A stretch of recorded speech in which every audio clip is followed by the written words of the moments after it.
Hi, hello, welcome to our Kavi's Pharmacotopic channel. In this channel, we discussing the handling in prescription. What are the errors to be happen in prescription? Okay, let's see.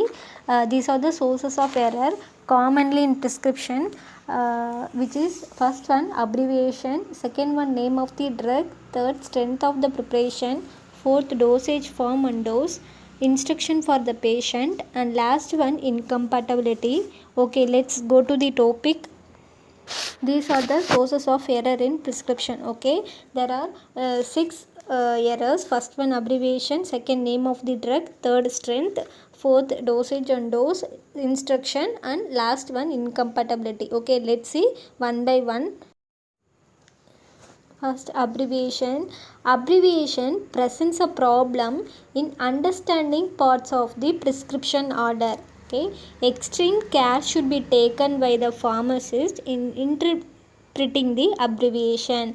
Pharmacist should not guess at the meaning of an ambiguous abbreviations. Okay. For example, to dispense acromycin for acro may cause difficulty when the intention of the prescriber is to dispense acrostatin. Okay, ஆங்க்ரோ அப்படிங்கிறது meaning கரெக்டான medicine name தெரியாமல் ஆக்ரோமைசின் அப்படின்னு ஒரு ட்ரக்கை நம்ம dispense பண்ணிடுவாங்க. So அதனால் நம்ம drug name தெரியலன்னா ஒரு ஃபிசிஷியன்கிட்டயோ இல்லை சீனியர் ஃபார்மசிஸ்ட்கிட்டயோ வந்து நம்ம டிஸ்கஸ் பண்ணதுக்கப்புறம் தான் பேஷண்ட்டுக்கு வந்து நம்ம ட்ரக்கை வந்து டிஸ்பென்ஸ் பண்ணணும்.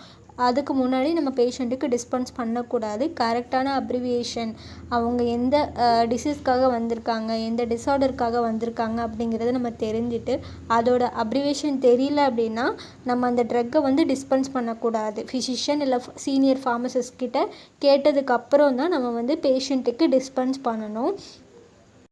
Next one, name of the drug. Okay, there are certain drugs whose name look for sound alike those of the other drugs. For some of the examples are digitoxin, digoxin, prednisolone, indocin, lincozin, doridone, doxidone. Okay, digitoxin வந்து heart ஃபெயிலியருக்கு கொடுக்கக்கூடிய ஒரு truck. அதே டைகாக்சின் வந்து heart டிசீஸ்க்கு கொடுக்கக்கூடிய truck. Prednisone வந்து அர்த்ரட்டிஸ்க்கும், prednisolone வந்து allergy பேஷண்ட்டுக்கு கொடுக்கக்கூடிய ட்ரக்கு.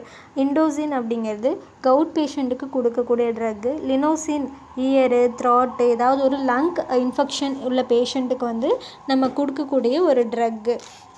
சில ட்ரக்ஸ் எல்லாமே நம்ம மார்க்கெட்டில் ஒரே சவுண்டு இல்லை ஒரே ப்ரொனன்சியேஷனில் ஒரே மாதிரி இருக்கும். அதனால் வந்து கன்ஃபியூஸ் ஆகிறதுக்கான சான்ஸ் இருக்குது. ஸோ ஃபார்மசிஸ்ட் என்ன பண்ணணும் அப்படின்னா அது என்ன ட்ரக்கு அப்படிங்கிறத நம்ம தெரிஞ்சுக்கணும். ஒரு சவுண்டு மூலியமாக ஒரு ப்ரொனன்சியேஷன் மூலியமாக அந்த ட்ரக்கு வந்து மாறக்கூடாது. இந்த மாதிரி ட்ரக்ஸ் எல்லாம் கேர்ஃபுல்லாக நம்ம வந்து டிஸ்பென்ஸ் பண்ணணும். இப்போ ப்ரெட்னிசோன் அப்படிங்கிறது ப்ரெட்னிசோலனோட pro drug. Okay, prednisone is pro drug of prednisolone. இப்போ ப்ரெட்னிசோலன் டேப்லெட் வந்து பாடிக்கு டிஸ்ட்ரிபியூட் ஆகிட்டு லிவரில் வந்து மெட்டபலைஸ் ஆனதுக்கப்புறம் அது வந்து ஆக்ஷனை வந்து ப்ரொடியூஸ் பண்ணும். இப்போ பேஷண்ட்டுக்கு வந்து லிவர் டிசீஸ் இருந்துச்சு அப்படின்னா நம்ம ப்ரெட்னிசோன் ட்ரக்கை வந்து கொடுக்க மாட்டாங்க. அந்த மாதிரி ப்ரெட்னிசோலான் டிஸ்கிரைப் பண்ணுவாங்க. ஸோ நம்ம ட்ரக்கு மாற்றி கொடுக்கும்போது அதோட எஃபெக்டை வந்து ப்ரொடியூஸ் ஆகாது. கரெக்டான மெடிசன்ஸ் கொடுத்தா தான் அதோட யூஸ் வந்து பேஷண்ட்டுக்கு கிடைக்கும். இதுதான் வந்து second one, name of the drug. ப்ரிஸ்கிரிப்ஷனில் ஆகக்கூடிய error. Next one, strength of the preparation. In strength of the preparation should be stated by the prescriber. It is essential when various strength of the products are available in the market. For example, it will be wrong decision on the part of pharmacist to dispense a paracetamol tablet 500 mg when prescription is for paracetamol tablet is received with no specific strength. Okay, இப்போ suppose ப்ரிஸ்கிரைபர் வந்து வெறும் paracetamol tablet மட்டும் எழுதியிருப்பாங்க, அதோட strength வந்து எழுதியிருக்க மாட்டாங்க. அந்த டைமில் நம்ம வந்து பேராசிட்டமாலோட எந்த ஸ்ட்ரென்த்து வேணாலுமே வந்து நம்ம பேஷண்ட்டுக்கு வந்து டிஸ்பென்ஸ் பண்ணக்கூடாது. ப்ரிஸ்கிரைபர் வந்து எந்த ஒரு ஸ்ட்ரென்த்தும் எழுதலைன்னா ப்ரிஸ்கிரிப்ஷன் கொடுத்துட்டாங்க அப்படின்னா ஃபார்மசிஸ்ட் வந்து அதோட ஸ்ட்ரென்த் என்ன அப்படின்னு ஃபிசிஷியன்கிட்ட கேட்டுட்டு அதுக்கப்புறம் தான் நம்ம வந்து பேஷண்ட்டுக்கு வந்து டிஸ்பென்ஸ் பண்ணணும்.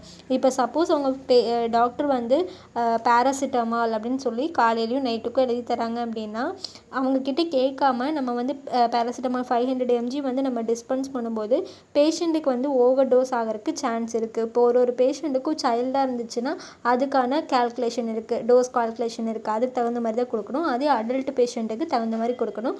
ஓல்டேஜ் பீப்புளுக்கு அதுக்கு தகுந்த மாதிரி ஸ்ட்ரென்த் உள்ள ட்ரக் தான் வந்து நம்ம தரணும். ஸோ அது எழுதலை அப்படின்னா நம்ம கண்டிப்பாக வந்து ப்ரிஸ்கிரைபர்கிட்ட கேட்டுட்டு இல்லை சீனியர்ஸ் ஃபார்மசிஸ்ட்கிட்ட கேட்டதுக்கப்புறம் தான் நம்ம வந்து டிஸ்பென்ஸ் பண்ணணும்.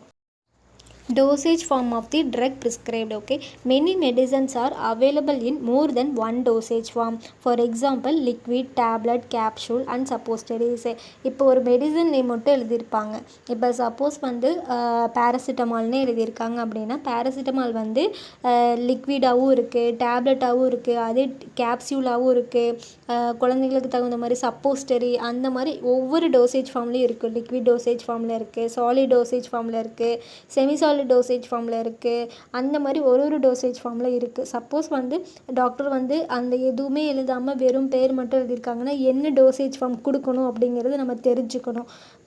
The pharmaceutical form of the product should be written on the prescription in order to avoid ambiguity. Okay, ப்ரிஸ்கிரிப்ஷனில் வந்து இந்த மாதிரி எரர் வந்து நிறையா வரும். ஸோ அதனால் இதெல்லாம் வந்து நம்ம அவாய்ட் பண்ணிக்கணும். அவாய்ட் பண்ணுறதுக்கு நம்ம ப்ரிஸ்கிரைபர்கிட்டையோ இல்லை சீனியர் ஃபார்மசிஸ்ட்கிட்டையோ கேட்டதுக்கப்புறம் தான் நம்ம வந்து டிஸ்பென்ஸ் பண்ணணும். இந்த மாதிரி எரரெல்லாம் வந்து நம்ம இவங்கக்கிட்ட கேட்டதுக்கப்புறம் கொடுத்தோன்னா இந்த மாதிரி எரரெல்லாம் நம்ம தடுத்துக்கலாம். Next one, dose. Unusually high or low doses should be discussed with the prescriber. Pediatric dose may present a problem, so pharmacist should consult pediatric posology to avoid any error. Sometimes reasonable dose is administered too frequently. For example, a prescription for sustained release formulation to be administered every 4 hours should be thoroughly checked because such dosage form are usually administered only 2 to 3 times a day. Okay, இப்போ suppose வந்து நம்ம ஒரு paediatric ஒரு குழந்தைக்கு நம்ம dose கொடுக்குறோம் அப்படின்னா அது வந்து எவ்வளோ எம்ஜியில் கொடுக்கணும் அப்படிங்கிறது நம்ம தெரிஞ்சதுக்கப்புறம் தான் கொடுக்கணும். அப்படி அதில் ஏதாவது நமக்கு டவுட் இருந்துச்சு அப்படின்னா நம்ம வந்து பீடியாட்ரிக் கால்குலேஷன் இருக்குது, அது தகுந்த மாதிரி நம்ம தான் ப்ரிஸ்கிரைப் பண்ணி நம்ம சில்ட்ரனுக்கு வந்து ட்ரக் கொடுக்கணும்.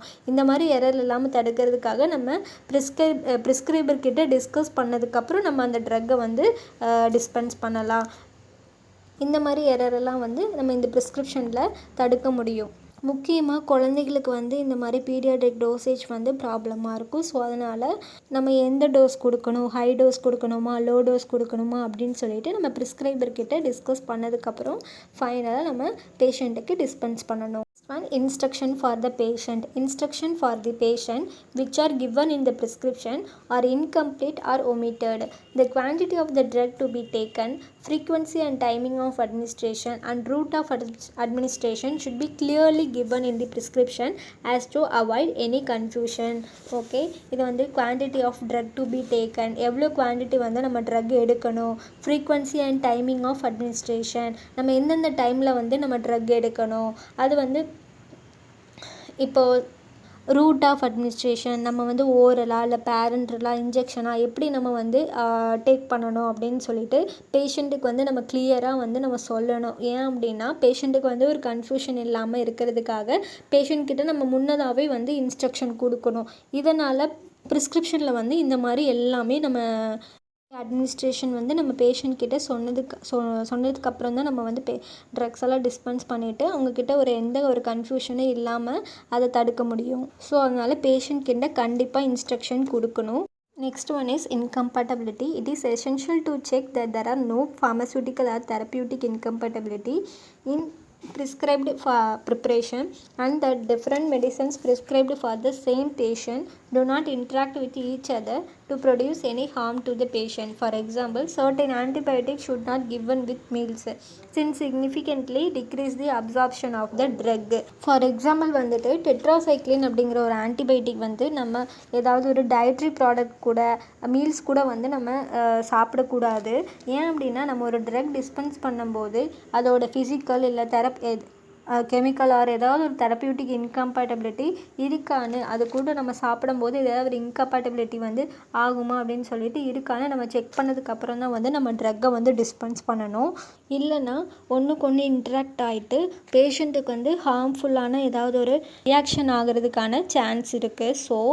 ஸோ இந்த மாதிரி இன்கம்பேட்டபிலிட்டி ஆகுதா அப்படின்னு சொல்லிட்டு செக் பண்ணதுக்கப்புறம் தான் நம்ம வந்து சொல்லணும். அதுக்கப்புறம் தான் நம்ம இந்த ட்ரக்கை வந்து டிஸ்பென்ஸ் பண்ணணும்.